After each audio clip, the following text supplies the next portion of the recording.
Good morning, dear partners and friends. I'm pleased to be part of this fourth Sustainability Summit, and I'm honored to join the President of the Republic of the Philippines, His Excellency Ferdinand Marcos Jr., in such important event. And let me start by congratulating the Global Compact Network Philippines for the growth in its memberships and for the continuing diversification of the profile of your member companies. I would like to also acknowledge GCNP's representation in NEDA's stakeholders' chambers, which is an opportunity to advocate and influence government's policies on the implementation of the Sustainable Development Goals, or SDGs. Having said that, allow me to talk about more sobering facts. The deadline to meet the SDGs is worryingly close. We have only 8 years left to make significant progress in achieving them. The Philippine Statistics Authority has reported that 13 SDGs targets that had previously been on track have now regressed in 2022. And it's likely that many of these targets will continue to be missed, while further regression will be observed in other targets in the last 8 years of SDGs implementation. So, we have to recognize that the circumstances are not on our side. However, this doesn't mean that we will be defeated. In the Philippines and everywhere in the world, we must rescue the SDGs, particularly by ensuring that the SDG programs are adequately financed. When I addressed you last year, I outlined a number of actions that the UN will initiate to support the 10 in 10 business ambition. And as you remember, one of those proposals was to engage the private sector in the application of an integrated national financial framework, we call it INFF, to ensure effective resource allocation for SDGs investment in the COVID-19 recovery phase.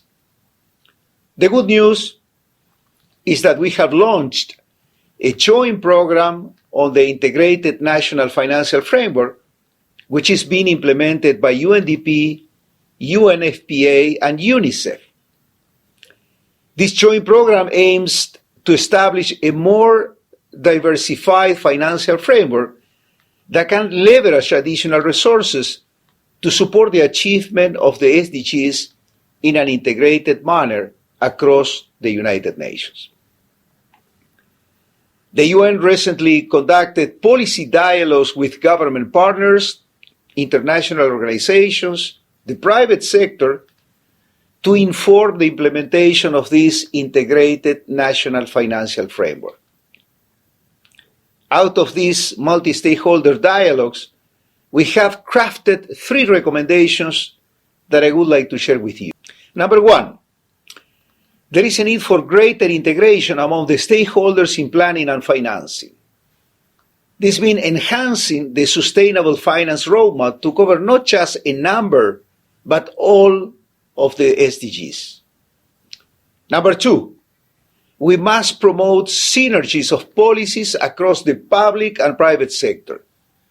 This will necessitate a strengthening the enabling environment, including providing incentives for the private sector, capacity building for tracking indicators of SDGs contributions, and for using SDG impact standards and regular monitor and review and evaluation of the effectiveness of those SDGs programs or investments.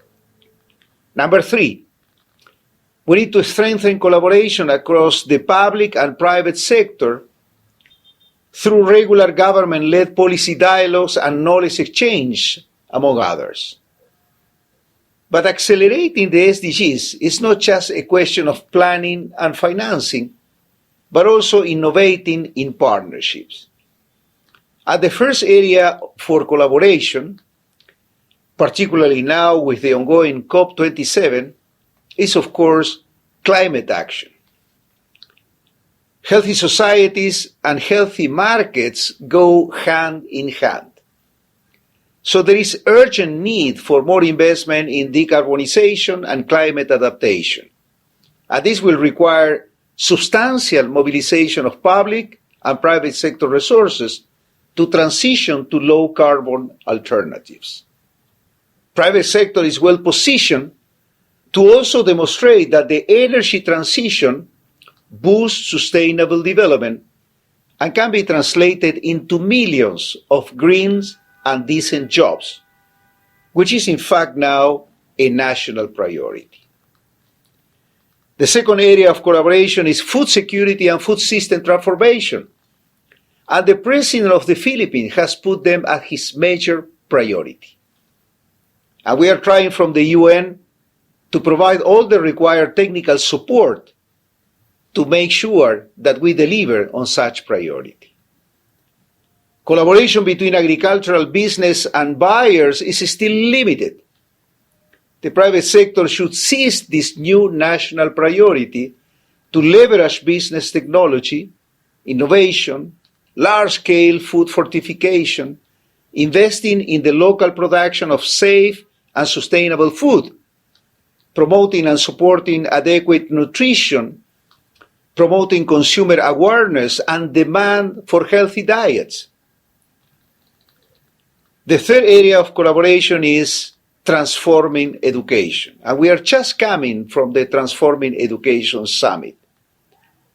The UN is permanently exploring partnership with the private sector to finance technological infrastructure and to support digital learning and training systems and processes that bridge the educational divide for the most disadvantaged students.